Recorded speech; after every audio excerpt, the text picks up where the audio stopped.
Hey there, Stampin' friends, Susan here. We have sketch number 41 to play with today, so let's get started. We're using the Bright and Beautiful DSP, and I'm pairing this panel with basic white and berry burst cardstock. We're going to cut our DSP as shown above, and we're using the square section for this card today. From the 4 1/4 square, I'm going to die cut with my stylish shaped dies a square out of the center. That square is roughly 2 7/8 by 2 7/8. So we're going to have 2 panels to mount that up on after we stamp on it, one in Berry Burst and one in Whisper White. That will combine to cover up the die cut that we just made. First, we're going to stamp with Irresistible Blooms the thank you sentiment.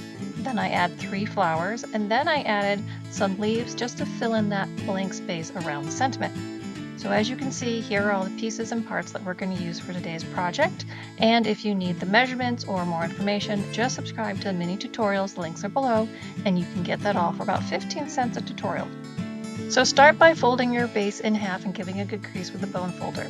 Then we're going to add the DSP panel with liquid adhesive. Just leave a little bit of framing on the top and bottom for this card. Next, we're going to layer up our 3 panels for our sentiment center. The DSP gets adhered to the Berry Burst, and then the Berry Burst gets added to the basic white, and then that all gets added to the center, where we die cut it out, of the card base.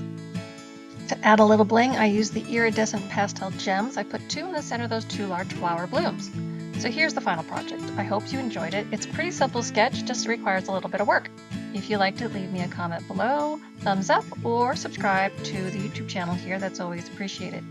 So if you need any help placing an order, or if you need to sign up for my newsletter, the links are all below, and I'm happy to help you out in any way I can. Until next time, do some fun stamping.